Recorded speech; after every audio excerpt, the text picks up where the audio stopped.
So good to see you, Sandy. So good to see you. We made it happen. I'm just gonna read I this. know we did. Oh my goodness. I don't know what was going on because I was starting the session and no one was showing up. I'm like, where is everybody? It's like it was kind of awkward. Yeah, I think it must have been with Instagram because I didn't see that your button was live, so it's Yeah. probably super glitchy. But I love what you shared earlier, and I think it resonates so much. And I found that even in the hustle and bustle of this holiday season, how great it is to have those few moments of pause to just Yeah. like breathe and recollect yourself and pause and just be like, whoa, what a year, right? And just reflect I know. on the journey and also celebrate yourself along the way. So I'm sure we'll get into a lot of that today, but I'm super excited to be here and just chat with you. And I got a Yeah. warm drink with me. Yeah. Oh, so you're all set. You're ready. I'm all You got cozy your and ready to go. Yeah. Hmm. Yeah, I mean, I just want to touch on what you said. I mean, it's been like, I don't know about you, but there's just been so much going on. It's just we've been overstimulated with so much news coming in from everywhere and all the uncertainty and not knowing what's going to happen. It's just, Yeah. I mean, it's drained everyone. Yeah. Yeah. And I also think it's just like the winter season. So what I really appreciate about living here in the Northeast, even though we just had a 36-inch snowfall, Oh, we did had like a you? little Oh my snowstorm. gosh. Yeah. What I Oh, appreciate so much, especially around this time of the year, is that we tune into the rhythm of nature. And when I look at nature, I look at how, the leaves have completely fallen off. They're in a space of complete hibernation, and and the sky's darker for most of the times. And it calls you into the space of slowing down and hibernating yourself, and also reflecting on, some of the challenges that you might have gone through, and also how you were able to navigate through all of that. I think sometimes when we don't have that space to go inward and to reflect, we're not able to witness our strength. So even though this year was very draining, we also have this beautiful season, this winter season, to just slow down and to reflect and to honor our energy and recognize our strength throughout all of this, especially because so many of us have been through different challenges this year that we probably have never been through before. So, yeah, absolutely. Yeah, I love that. Just taking our cue from nature, really. yeah, for sure. Yeah. Okay, great. So, Sandy, let's start talking about consciousness and Mhm. expanding our consciousness. But before we get into the expansion part, explain what you mean by consciousness, because there are some people who don't really know what that means. Mm. Consciousness is it's indescribable. It is what is. We have our mind, our body, our spirit, and consciousness is that life force, that infinite intelligence, the thing that science tries to do research on, and we might find a figment of that answer, but we still don't know. Hmm. And Albert Einstein has dove into that a little bit with quantum physics, but it's only a tiny little figment. It's eternal. It's all that is. And I actually want to read this because I know I'll probably talk a lot about the divine feminine energy Hmm. on today's live. But I actually came across this. It's this book, The Living Goddess. It's one of my favorite books about the Okay. divine feminine. And Yeah. I, for some reason, have never read this last page before, but I picked it up a couple days ago, and I go, this is super beautiful, and it kind of answers your question. It goes, consciousness is. She is blissful and self-aware. She knows, wills, and acts. She creates, maintains, and destroys. She deludes and enlightens. With an infinite simul fraction of her power, she emanates the universes.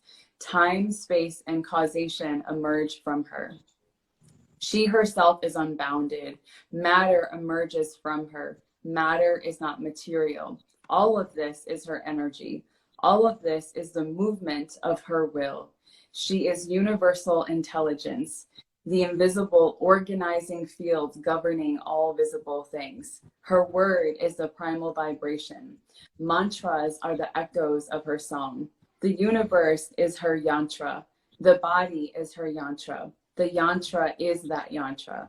She incarnates as the cosmos. She incarnates as life. She incarnates as the guru. She incarnates in the images in which she is invoked. Women are the incarnations of goddess. Men are also her incarnations. She intervenes in history. She nurtures and illumines. She disciplines and terrifies. She guides and blesses. All living things are her children. Everything is sacred. All this is her play. All this is her delight. All this is her grace. And I read this and I was just like, oh, that is such, hey Yeah. Danielle, how are you? That is such a beautiful That is so example beautiful. of what consciousness is. It's that So divine poetic. feminine force. So Yeah. I mean, so essentially what they're saying is it's this undefinable cosmic energy Yeah. And that resides within us. yes, and that is a rooted energy. Hi, Michelle. Hey, Michelle. Love seeing all your faces on here. And that is the energy that us as females were rooted in, that Shakti energy. So that's what consciousness is. And what's so beautiful is when I talk about the expansion of consciousness, I'm talking about the expansion of the rising Shakti, or the rising goddess conscious energy within us. And we're also witnessing that happening in the world right now. As you kind of opened up talking about 2020, we're watching a lot of these big structures and corporations that have been around for years and years and years begin to break down. And now things are happening in a way where more people are being asked to look inward, to follow their own brilliance and their own intuition, to follow that unique path that's being guided for them. And if it wasn't for that, then we might all just stay comfortable. We might all just stay in the very patriarchal way that has been ruling our society for years and years and years. So we're watching the feminine really rise in that. And we're being asked to make those changes. We're being asked to slow down, to nurture ourselves more, to tune deeper into nature, and to find time for that deeper connection. Right. So you think this feminine energy is kind of making us more receptive and empathetic. Yeah. Because that's what's really needed to address some of the problems that we're facing as a race, really. Absolutely. Yeah. I mean, we can look back at history and we can learn so much, right? Like we can see how the wars and just trying to eliminate hatred with hatred doesn't do anything. It's the compassion, it's the love that's the most ancient traveler, you know, at the end of the day. And the only way that we can create that evolution in the world and humanity is if we do it inward. If we look within our own lives and within the four walls of our home, and we first ask ourselves, well, how am I treating myself? How am I nurturing myself? Am I offering compassion to myself? And then am I doing that to the people around me? And in that process, we start creating that change. And you know, we've all heard this saying from Mahatma Gandhi, be the change you wish to see in the world. When you become that change, that's when the world starts changing. That's when consciousness starts expanding. Yeah. Michael Jackson also alluded to that in Man in the Mirror. Yeah. Yeah, I love that. That's beautiful. So when you talk about expanding our consciousness, are you talking about more about tapping into this feminine energy that you're talking, this powerful force that you feel is going to really make a deep impact on our planet? Yeah, absolutely. I think when you hear the term expanding, hi Kylie. I think when you hear the term expanding consciousness, it can feel kind of esoteric, and it can feel complicated. Exactly. It can feel out there, right? But what I want to kind of bring it back home to is that when you become more in touch with your body, when you become more in touch with your thoughts, more in tune with your thoughts, when you become more in touch with your emotions, which is energy and emotion, then you are creating an expansion of consciousness. It's as simple as that. But the problem that persists is that we don't give ourselves the space to even do that. How many people call themselves thought leaders and don't even give themselves the space to think, you know? And oh my God, don't get me started. and Don't get me started, Sandy. But yeah, anyway, go. what do you have to say about that? What comes up for you there? I mean, I have met thought leaders who I feel like I don't feel that empathy. They're not that many, but I have come across them because I feel like you can usually pick up that whether they actually care or if they're just doing it for the money and they're just doing it if they're coming from their ego essentially. And I personally feel that you can't be a thought leader who wants to change the world if you don't have compassion and if you don't genuinely care about the person standing in front of you and give them that basic respect. So yeah, so that's why I shook my head when he said that. Yeah. So that basic respect that you're talking about comes down to presence, right? If I was talking to you right now and I was just like typing on my computer the entire time, not giving you my full attention. Totally. Right? Get off the phone, right? Too many people on their phone. Yeah. Right. So what it comes down to is that presence. And sometimes what happens is when we don't offer that presence, we can also, hey Chelsea.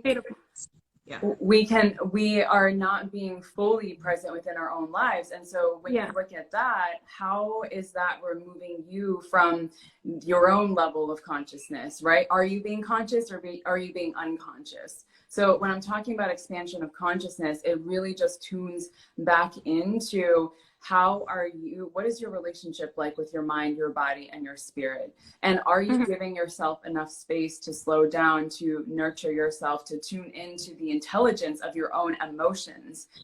We've all learned in physics class, right, that everything is energy. So this essential oil bottle is energy, and this cup, this little mug here is energy, and I am energy, and we're all energetic, vibratory beings.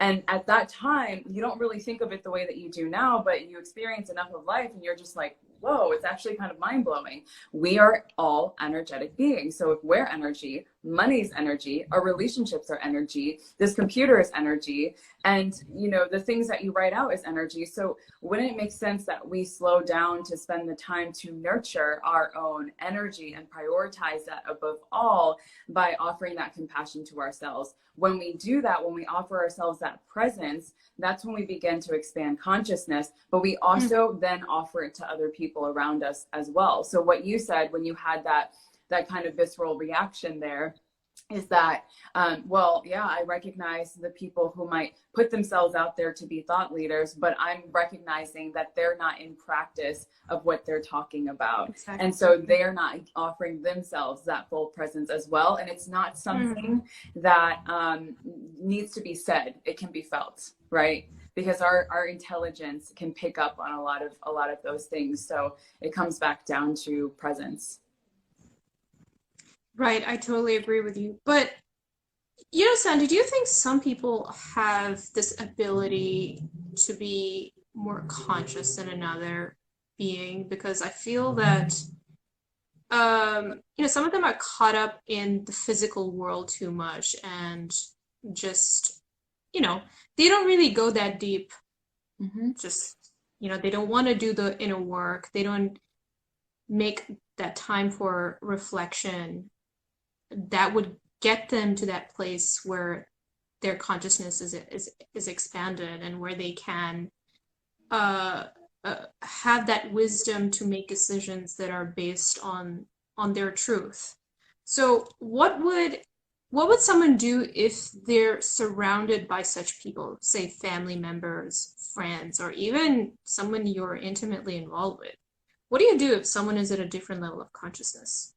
Well, that's a really, really great question. And to some degree, we all have some sense of unconsciousness, which is why we're here to unpack and do more of that work, right? And if we didn't, then we would just graduate and send ourselves off to the next plane. So to go back to your question, there's 3 levels of consciousness. One is the unconscious mind. And there's a dormant and an active part of the unconscious mind. There is the conscious mind, which is the mind that makes action, that is present in this moment right now, that is decisive. And it's a very small portion. And then there's the super conscious mind, which is the most vast mind that there is. It is the mind that is connected to all things. When we hear things like 5D, 5 dimensions or beyond, we're also talking about the superconscious mind. It's the mind that's above the mind. And so each person operates on different levels of consciousness. You might be in this position in your life, hey Antonio, where you are super conscious, right? You've been doing the inner work. You've been asking yourself the tough questions. You've been having really hard conversations, and you look around you in your environment, and the people in your environment aren't in the same space. They're still choosing to fall short of their habit patterns that they know are not serving them. They complain about things. They actually spend more time caring about other people's lives and talking about other people's lives than living their own. They are also in a space of blame or victimizing themselves, or just feeling like they don't have the power to truly change. So if you feel like you're surrounded by people who are more in an unconscious state, where they would much rather live on the surface than to go deeper, first of all, I want you to know that you can't change that, right? I think the first thing that we resort to doing is we want to impose by telling them that they need to do the same thing that you're doing. So like, you need to read this book, you need to practice meditation, you need to listen to this podcast, right? And how many people have done that to the people in your life, whether it's your significant other, whether it's your mom or your siblings or your friends, and what kind of reaction do you get from them? Not a good one. Are you crazy? I'm not doing that. Right. It's not a great reaction. It's not a great reaction. So if you're in that conscious state, and if you also find yourself just transcending even into the super conscious state, it's up to you to keep being the example, to keep doing the work. Because here's what happens. When you begin to do the inner work, your outer world will slowly start to mirror that, because your inner world creates your outer world. And when your outer world starts to mirror that, when people are noticing, wait, suddenly, like, maybe you have a sister or a friend that is always just like pushing your button and knows exactly what buttons to push, right? And she knows right away that if she says a certain thing, that she's going to get a reaction out of you. You're going to freak out on her, or you're going to say something back to her. You're going to give her an attitude. But then suddenly one day she says the same thing that she always says, and she gets you every single time. But this time she got nothing. This time she got a really kind, genuine type of energy. Because you control your response, essentially. Right. Yeah. I mean, I actually asked, I don't know if you know Carolyn Mace, but she's, she is a energy medicine practitioner, an intuitive health professional. And I went to one of her workshops, and I actually asked her about a difficult family member who I thought was unconscious. And she told me the exact same thing, like, and that this person is my greatest teacher, which I thought was interesting. And I'm like, how could she be my teacher? Like, I was like, learning anything. I know. Yeah. And so it goes back to that. And when you can show that new response that you're offering back to them, it's going to interrupt their pattern. They're going to be like, wait a second. She usually yells right back at me. What is this going on here? And then they're going to start looking more into what it is that you're doing. And they'll start paying more attention to the words that you're speaking, the way that you're carrying yourself, the books that you're reading. They'll start asking more questions by you being that example. And then what starts happening is they start creating those changes in their life. And most times they won't admit that they got inspired by you, right? But they're creating that change. And so if you're in that position right now where you are in a more conscious state, you've been doing the inner work, and you feel like your environment is not mirroring that, the way that you continue to sustain that is by continuing to be the example and do that inner work. The moment that you continue to react to it, you'll actually stay stuck in that same environment, and your environment will now be stronger than your will, right? And so if you want to lift the ships around you as your tide is rising, then that means you also must be that example. And then from you doing that, it's going to start shifting the people around you as well. But you need to be strong in that. Right. Okay, that's great. So do the inner work. That's one thing. Develop our consciousness, and let's get into some more tangible topics about goal setting and just setting intentions. You have an interesting perspective on goals. You believe that crushing goals will actually put you on the fastest track to disappointment. Disappointment, I'm quoting you. So I'm curious to know what you mean by that, because I have 2 certifications in life coaching, and we're all about goals, goal setting, SMART goals, and you know, we're big on goals basically. So I'm interested in knowing, what do you mean by that? Yeah, totally. I was a person that was super high achiever and super big on goals, especially the SMART goals. It helped me make a lot of money and hit a lot of big sales when I was doing sales as well. And what I started learning through the process of doing this is that I was setting my goals from a place of trying to please other people. When I started getting deeper into, you know, where the goal setting was coming from and what was, you know, wanting to hit higher numbers, wanting to make more money, wanting to have higher accolades, I realized I was just trying to please the people around me, my family members, wanting to prove something and wanting to be seen, wanting to be acknowledged. But and it put me in this place of more of a masculine energy. So when I say that the goal setting and trying to crush goals can set you on a fast track for disappointment, what I want to invite you to look at is, first of all, where is the root of this goal coming from? And is it coming from a place that's truly important to you? And so when instead of setting goals, I like to talk about intentions, right? And ask, what are your core values? When it comes down to the day, what is the thing that is the most important to you? So let's say, for example, that your core value is intimacy, is time with yourself, is fun or play, right?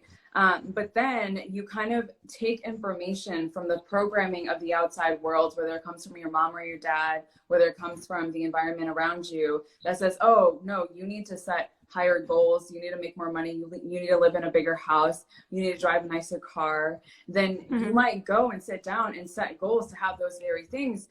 And when you take that and then you look at your own core values, do they match up? Because if they don't align, if they don't match up, then it's a very clear indication that the goals that you're setting can be coming from a very unconscious state. It can be coming from the programming that comes from your environment or comes from what other people want from you. So when I talk about that, what I'm talking about is, when you're sitting down to set goals or set intentions, get deep inside of your own heart and take that time to meet who you are inside and ask yourself, are the goals that you're setting truly, truly for you at the end of the day? And once you reach this goal, how is it actually going to make you feel?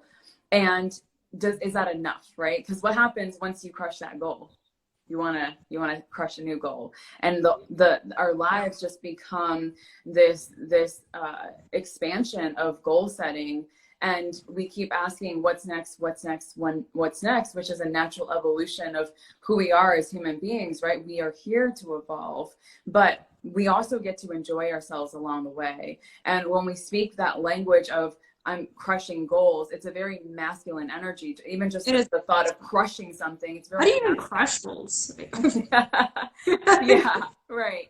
It's a very masculine energy. And as we talked about earlier about the expansion of consciousness and about the feminine rising, we're being asked to get into our feminine nature and to sit inward and feel what kind of goal would actually feel good for you. Some people think that they want to make $1 million in a year. But let me ask you this. If I were to give you $1 million right now, would you even know what to do with it? Do you have the mindset to know how to be a steward of $1 million? Or is the habit patterns of the past just going to control that?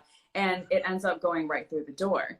Right. And so sometimes like we think that we need those bigger goals. We think we need $1 million, but the way that the universe and the cosmic intelligent force has it laid out for us is exactly how it has to be. So if you were to make $30,000, $100,000, $300,000, would that make you happy? Would that provide for you and all that is where you are right now? Would that meet you where you are right now? Does that make you feel good? And if the answer is yes, then that's an aligned goal.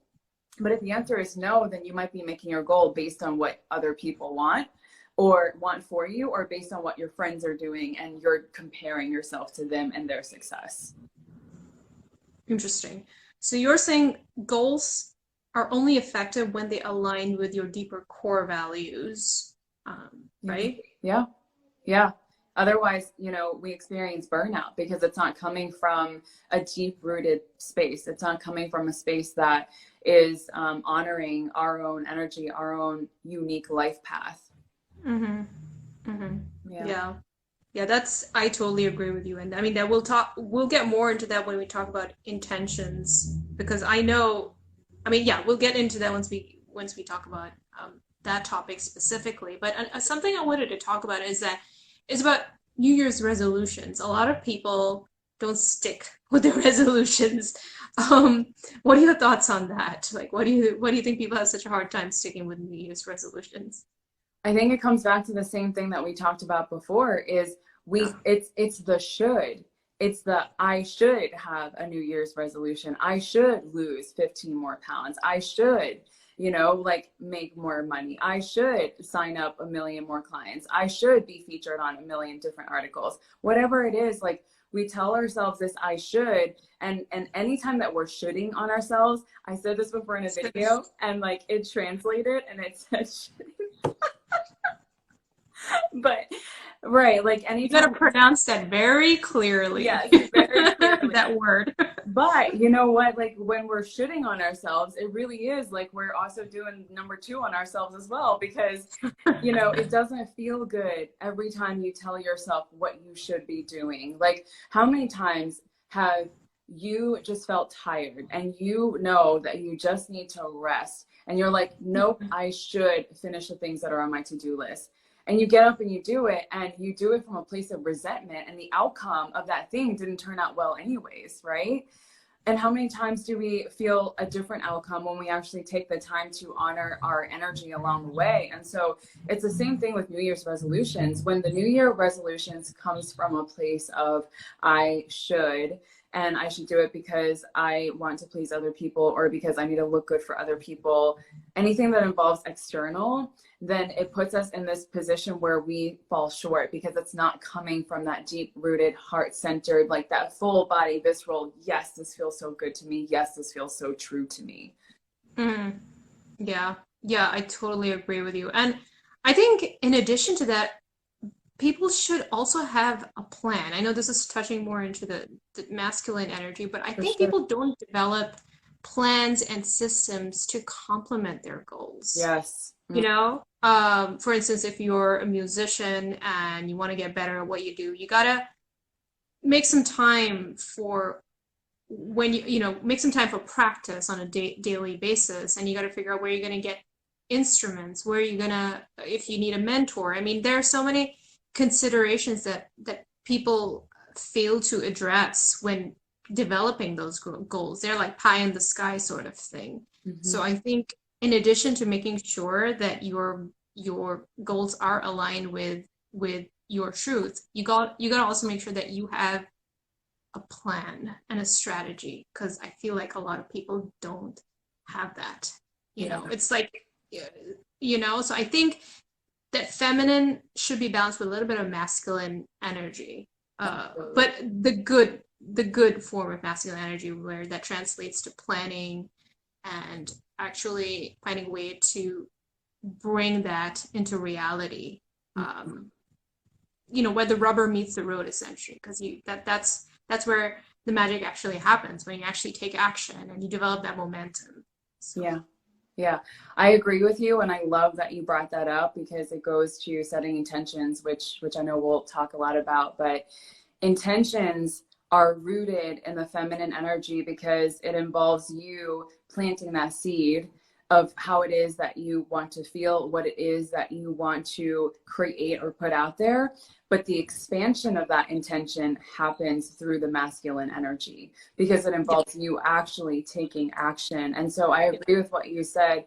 If you want to set intentions or goals right now for 2021, it's so important that first you get in touch with your body wisdom and you think about what it is that you're calling in for the new year. You know, how much money you want to be making that does feel good to you. What job do you want to have that does feel good to you? Because at any given point in time, you get to choose what your source of income gets to be. Like everything that's around me right now, it was somebody's job, you know, and there's so many opportunities that are out there.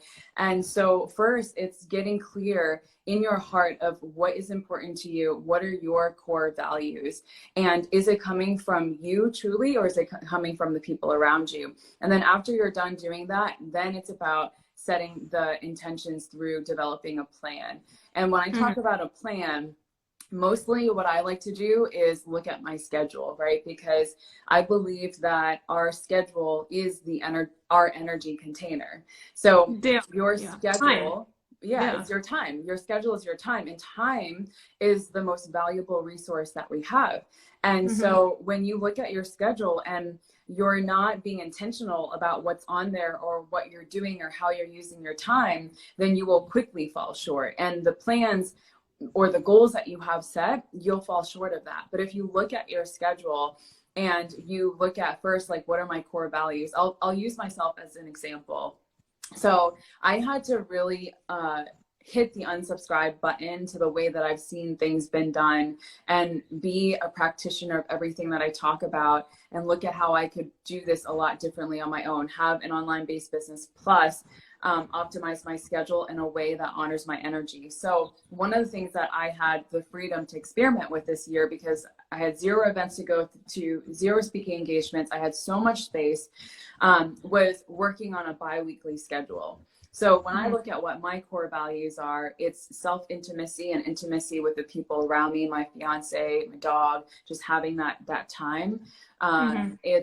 It's playfulness, right? It's never losing that childlike nature, even in the quest of, like, you know, doing the deeper and more, dense spiritual work.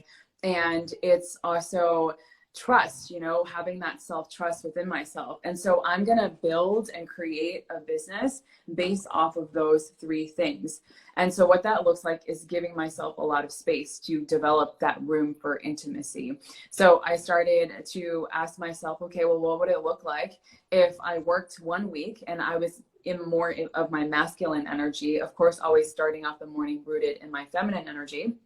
And then I'm off the following week and I just get to be in my feminine and play and have this blank, clear calendar. Like, how would that feel for me? And when I sat into that, it felt so good. It aligns with what my core values are. I'm like, yes, even though I've never seen this been done before, I'm going to give it a try and I'm going to see how it goes. I've been doing this for the past 5 months now, and I have just been loving what? Yeah. So, and it's working for you. Yeah, it's working for me, right? It's not going to work for everyone, but I've been loving the way that, you know, I get to take so much time to go deeper into writing if I want to write, right? Or go deeper into projects that I'm doing with my fiance that are fun and exciting, or to go deeper into just like relaxing and not having a schedule of what to do next. And so when we talk about optimizing your schedule, it's looking at what your core values are and then creating a container that is going to help you meet those core values. And that's how you'll actually execute a lot of your goals. Because think about it. If you do something that isn't based on your core values or what's important to you, then oftentimes you will quit before it's even over. Yeah, I totally agree. And that's what happens when you don't have clear intentions. So let's do a deep dive into intentions. You know, when I first came across the whole concept was when I read Gary Zukav. Have you heard of Gary Zukav? Seed of the Soul? Oh, he's big on intentions, and so is Oprah. Oh my God, she talks a lot about it.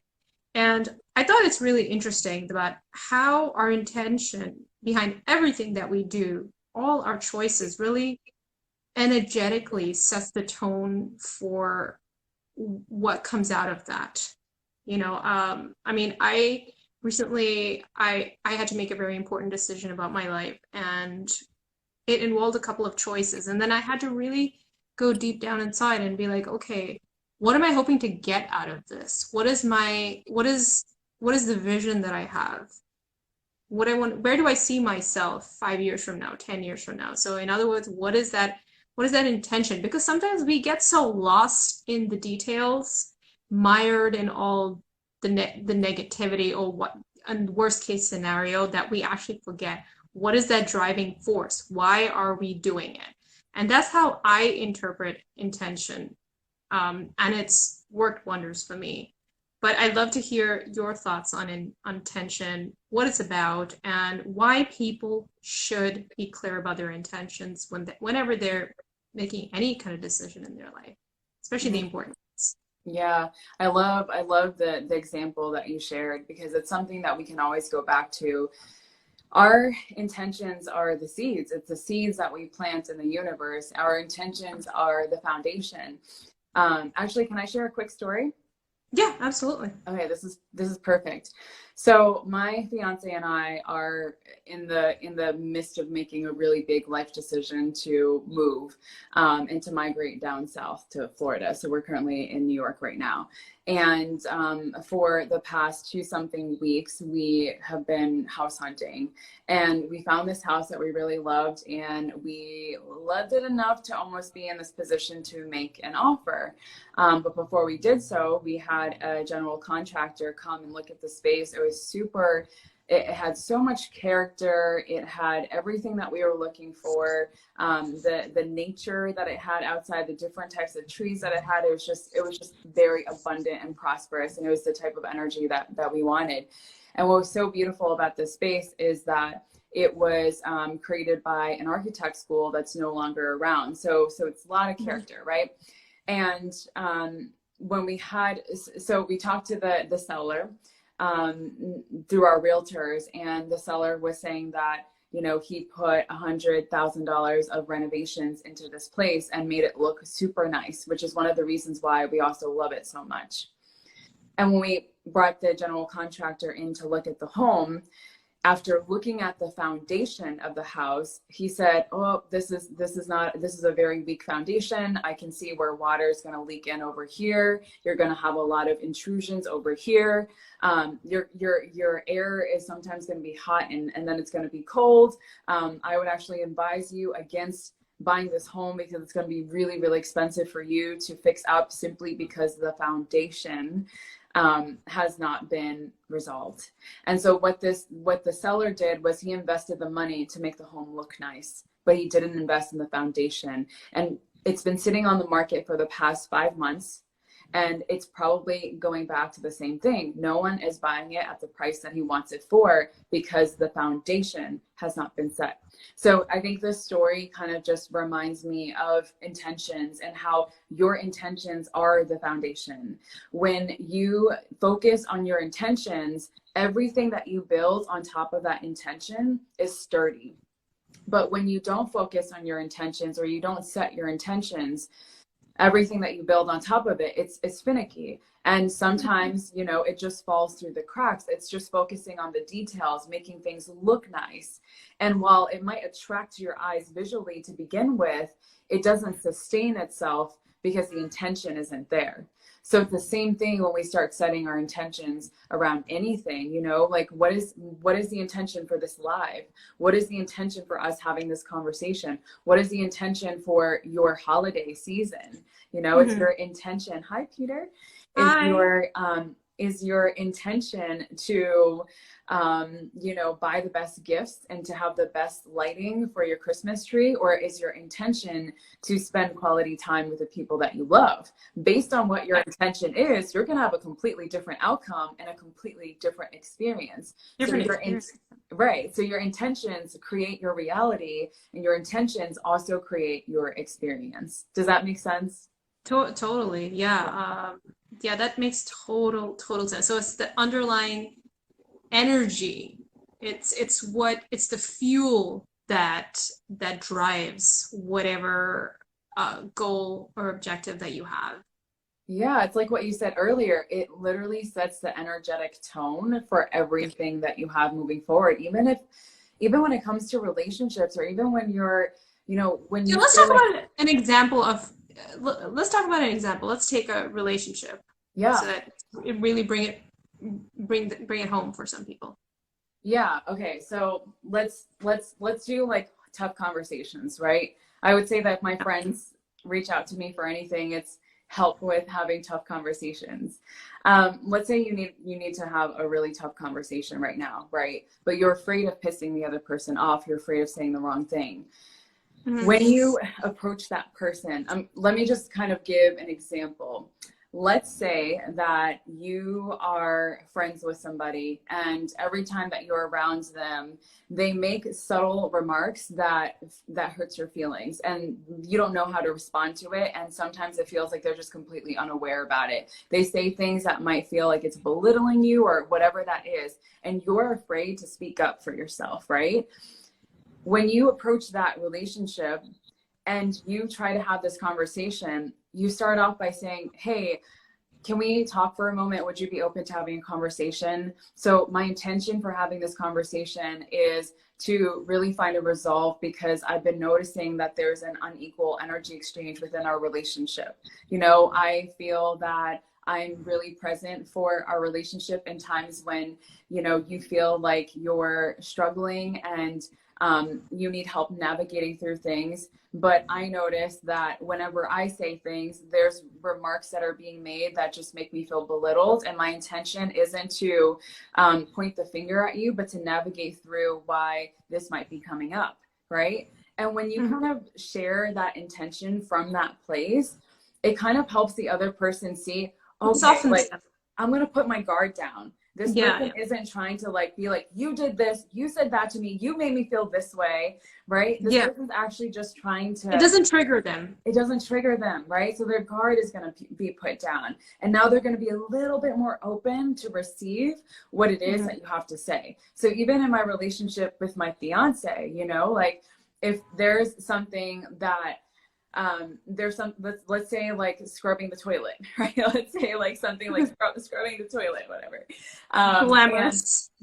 I notice that like he's not scrubbing the toilet when he's done using it or whatever. Just funny example, but very relatable, right? And Yeah. I just say like, hey babe, my intention is for us both to just make sure we're keeping up with the house. And I've noticed that you said that you'd be scrubbing the toilets, but it hasn't been scrubbed lately, right? Or even for myself, like Yeah. when I communicate that way, I'm also giving my partner a framework to communicate to me that way, because Yeah. I'm not always the most organized person. Like sometimes, like the way that my mind works, I'm just so free spirited. I'll keep a clean space, but sometimes I make a mess before I even clean it up, right? And so my Mhm. fiance now will say to me, hey babe, my intention is to keep the space super clean because I'm a creative mind. And when there's things laying around all over the place, because we share an office space, when there's things laying around on your desk all over the place, I can't focus on creating what it is that I want to create because it's taking away from my attention. And Yeah. and so my intention is to have a conversation on why you think this happened so that we can work through it together.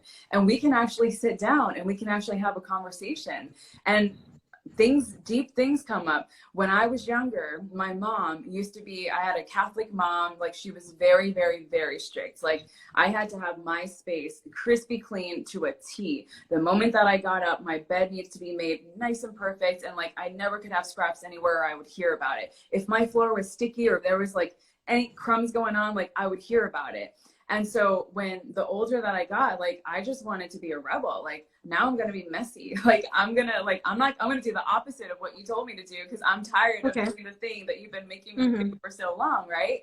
And and so growing up, like it's a pattern that I created, and I'm just a lot more free spirit. I'm not so OCD about the way that things look all the time, but it does affect me when my environment is cluttered. And so through having that conversation, I can see where it comes from, and I can see how it affects my partner. I can see how it affects me. So now what's going to happen when there's things, when I have like my books, like when I have several books laying out on my desk, for example, or when I have note cards, because I write a lot of information on note cards and I see it lying out, I'm going to put it away now because I'm going to go back to that intention and that conversation that we had, and I'm going to make a change, not just for me, but also for my partner. Yeah, I love that. I love that. So, can you imagine how many couples could resolve their fights and conflicts just by declaring their intention to each other? Yeah, and it's so like it's so many little things as couples that we bicker about, you know, like you don't see that stuff on Instagram, but it's real, you know, like Yeah. it's so many little things. And when we can just set our intentions and just be real with each other and have these open conversations like that, I really get to understand where your programming came from, and I get to understand where my programming came from, and we get to be in this together, and it's a completely different experience. It changes the experience. Right. Yeah. Yeah. I totally agree. Even this can be applied to jobs and passion projects and career as well. Like, for instance, if there's a particular job you have your eye on, I mean, you have to choose between two jobs, and one of them, pays really well, and you get it's a higher position, and then the other one doesn't pay you so much, but it's something that really interests you. So I think that's a scenario where examining your intentions can really help you in making your choice, Yeah. right? Yeah. That's such a great example. And, my fiance was just talking about that too, where like you can have a primary job that you love, but like it's not feeling your passion as much. And then you can have that job that barely pays you anything, but it's paying you back. Remember, everything is energy, so it's not always about money, Yeah, right? So yes. like It feeds you.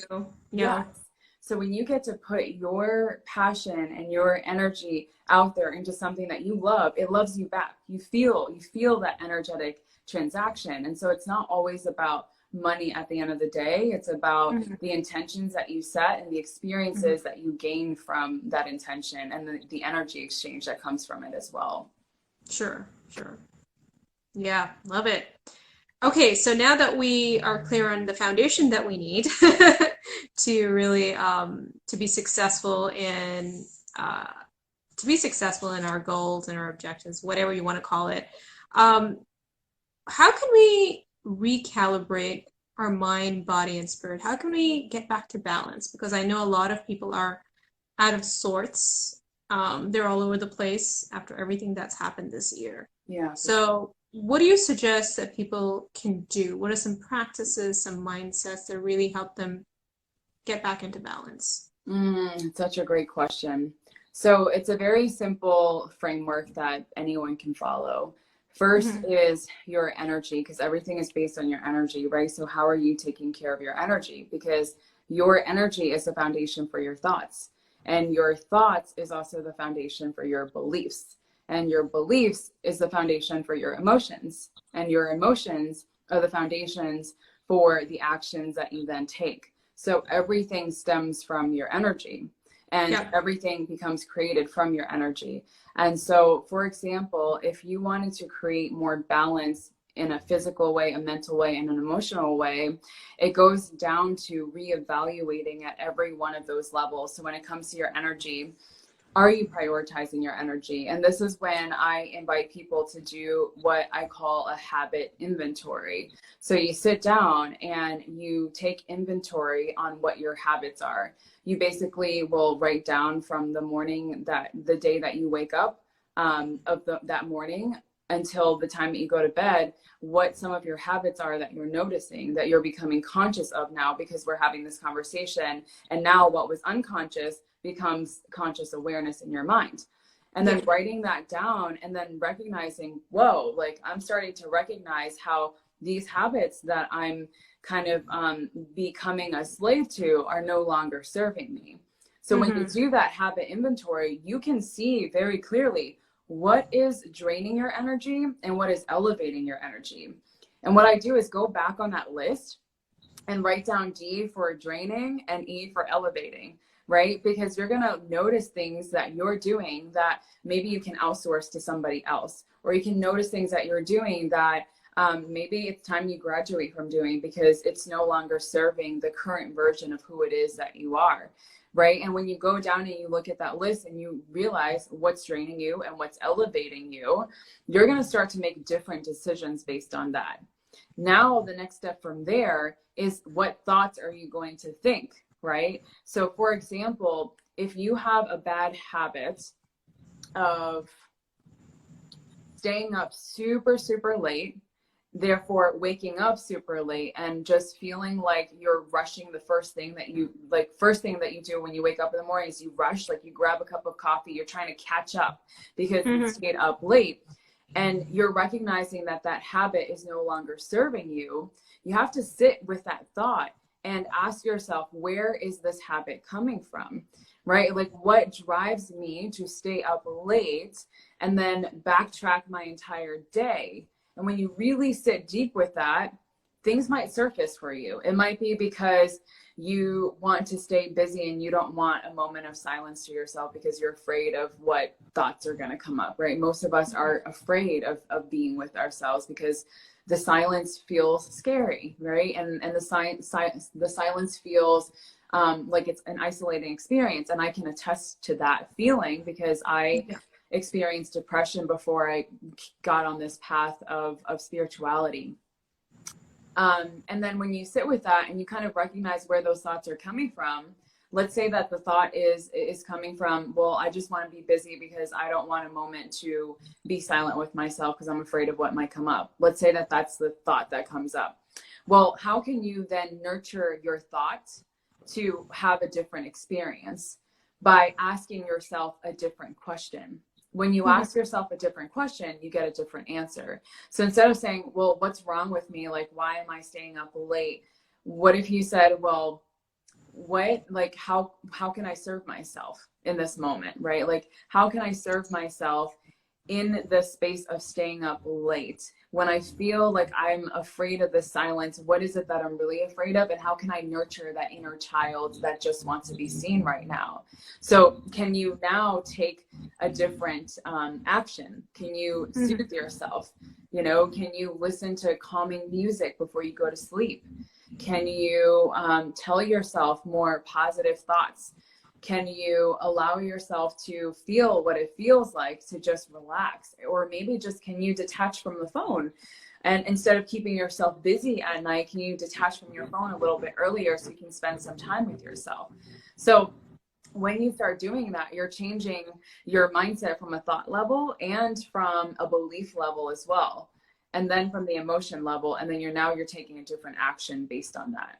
So that's really a model that anyone can use to start changing their mindset around whatever habit it is that they're looking to change. But it has to start from that being honest with yourself and doing some of that unsexy work, right? That doesn't feel really fun, of looking at yourself in the mirror and really getting honest with yourself and vulnerable with yourself so that you can recognize that it's actually not such a scary thing and that so much of your strength and your power is found in that place.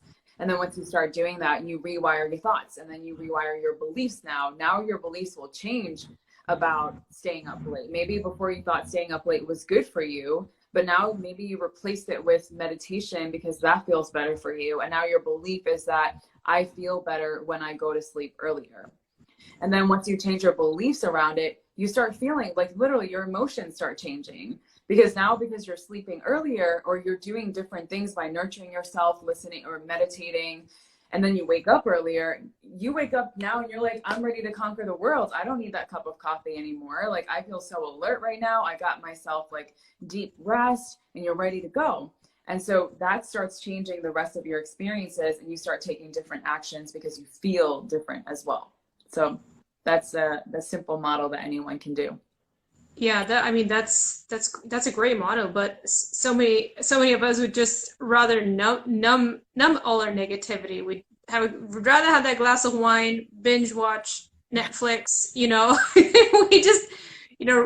we just rather mask it rather than do that deep inner reflection, really excavate the depths of our being and see what's wrong. And I think, but really, I think doing all this inner work that Sandy's talking about is ultimately, it's going to be really rewarding. And that's what's going to bring you that that pure joy ultimately.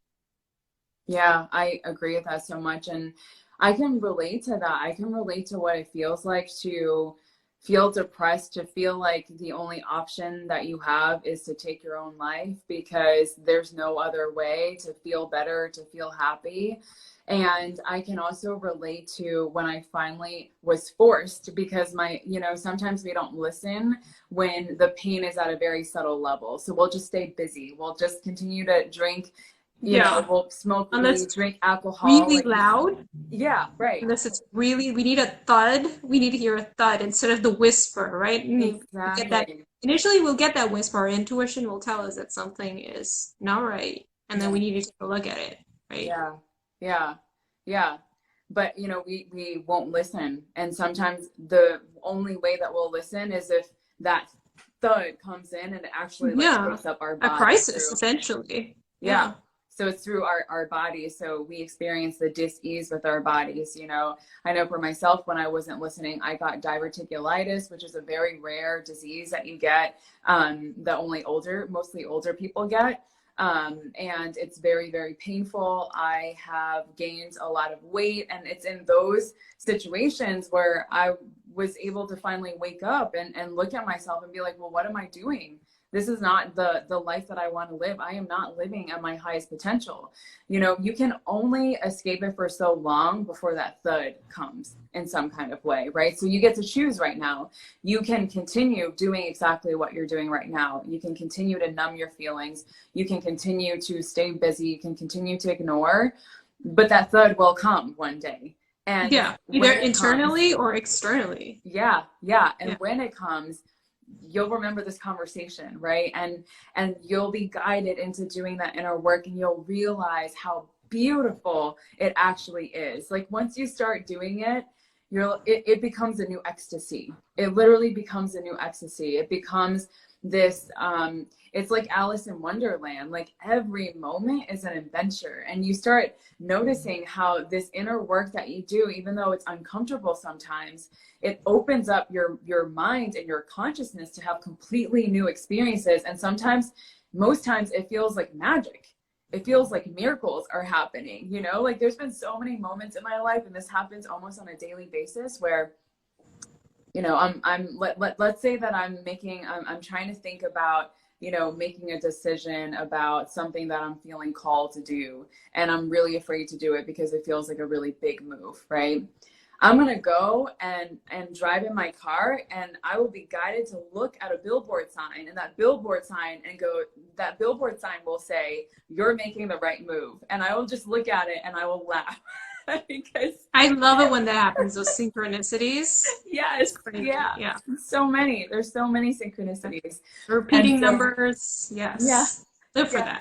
that. Absolutely.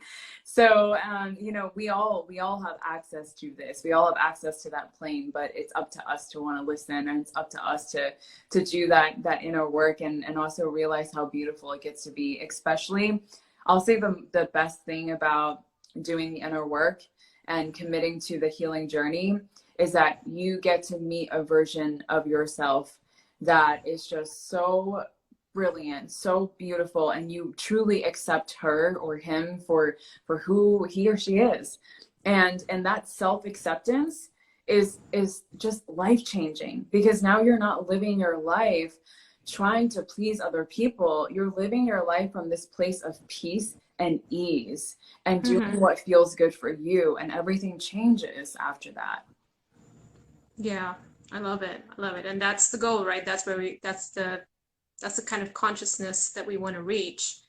Okay, so I think we are running out of time. I very quickly want to cover this last talking point that we had for this conversation. Rituals. Like, do you recommend any rituals that we could use to prepare us for 2021, to help us get that clear vision and direction, that push that we need to really make this a rockin' year? Yeah, yeah. Well, there's a few things you can do. One is a lot of that habit inventory that we talked about. But Yes. when we talk about rituals, what I invite everyone to do is actually set up the environment for it. So what I'm talking about is like setting up a date for yourself. So whether you do it on the 30th or the 31st, set up a date for yourself, literally as if you're going on a date with like the most sexiest, most beautiful like man or woman ever in the world, and you want to prep for that person, and that person is you, right? So you're going to set up the candles, you're going to set up a really intimate, cozy environment, you're going to put on some like really soothing or beautiful romantic music in the background, and it's going to be you, it's going to be your journal, it's going to be a piece of paper, and it's going to be you just like relinquishing your thoughts of who you see yourself becoming in the highest version of yourself. And I actually have a meditation, a higher self meditation that anyone can do to kind of access that state if you want. And once you access that higher version of yourself and you really see who you are as you're in this highest version of yourself, start like notating what that feels like in your body. You know, like how is the presence of your highest self as you're sitting in that space? And I highly recommend meditation for everyone. I think people overcomplicate meditation, but it's Yeah, I want to talk to you about it, but complete your point.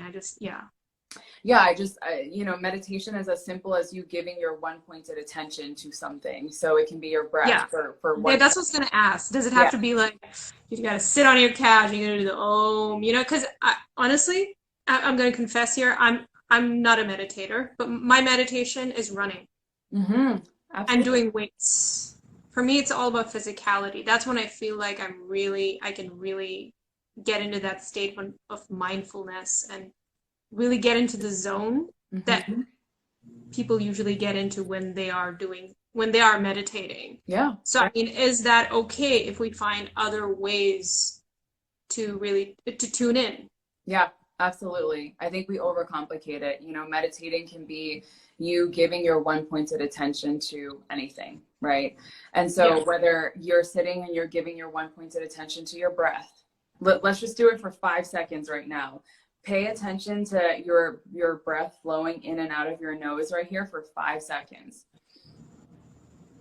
Inhaling through the nose, exhaling through the mouth. Oh, that feels good. Yeah. Just doing that, I feel better. Right? Literally, just a few seconds, just a few seconds. So Just to, do that during your ritual and as you're kind of anchoring into the energy of your highest self. And when you're done kind of like anchoring into that, write it all down on a piece of paper on who that is, and then read it out loud to yourself. And as you're doing it, step into the embodiment of that energy. And that gets to be your ritual. That gets to be you feeling and seeing what it's like stepping into your highest self. And it's a very simple thing that you can do where you're going to feel your most highest potential, your highest expression. And now your job is to sustain that energy for the rest of the year. yeah, I love that. And what do you think about something I love to do is doing a visualization exercise where I kind of see what I want to achieve in the new year. And I also love updating my vision board. I already have a vision board, so I just like to take a look at it and be like, okay, do I still want these? Is it still the same? Should I change things? Should I remove things? Should I add new images? But yeah, I'm a big fan of visualization and vision boards because it's Mm-hmm. worked for me. It actually Yeah. has. Yeah. I put in the work. I did put in the work. Yeah. I Yeah. didn't just, yeah. Well, that's a good point, right? Sometimes we just stick a bunch of photos from a magazine on a board and we're not doing the inner work, right? But when you do, it does become this experience where that vision board is just mirroring what you have in your mind. And that's something Right. that's a really great practice that you can do too. But it's all about setting up that environment for yourself and then creating Yeah. that energetic container to go inward, however it is that you choose to do it. Yeah. And again, intention can be applied to this exercise of doing a vision board and visualization, really thinking about, okay, what is that intention that is behind this photo, this image that I'm going to put on my board? And I think that also can play into it. Yeah, absolutely. Yeah, I love it. Okay. I don't know. I think we better wrap it up here, Sandy, because Instagram will cut us at the hour. Thank you so much for being here and sharing your gifts and your wisdom with us. It's just been so much fun talking to you and hearing your stories and just being in your beautiful energy. Thank you, Celine. It's been amazing talking to you and just hearing your insights. I love what you have to share and your thought processes as well. I think it's always so beautiful when we can sit down and kind of share from different perspectives and then see how similar we all really are. So I really appreciate you having me here and just hosting the space for this because I think it's such a important conversation. Yeah, I absolutely. And I hope this will inspire everyone because I think a lot of people need that right now. Absolutely. Just a shout out to Goddess Lakshmi that you have there. I love that Yeah, painting. thank you. She is the goddess of prosperity, for Yes, those she of you who is. don't know. Yes, she is. She's the Yeah. money lady. Hmm. Well, money, you gotta pray to her. Yes, exactly. She's got a bunch. She's got a bunch of gold. She usually has a lot of gold lying around Yeah. under here in her hand. Yeah. I rather like Goddess Saraswati though, because she's more she's the goddess who's in the background. She's the patron of arts and creativity, and Hmm. yeah, she Mm. doesn't get as much attention as she deserves. But anyway, so let's I can so see let's why you end. feel drawn to her because you're very creative and artsy yourself. She's actually one of my archetypes, which is why. Ah, yeah, that makes sense. That makes sense. All right. Thanks so much, Sandy. And a big thank you to everyone for joining us. We both wish you a very happy new year, happy holidays. And I hope to see you in another Live with Celine session in 2021. Bye, Take everyone. care. Happy holidays. Bye. Happy New Take Year. care.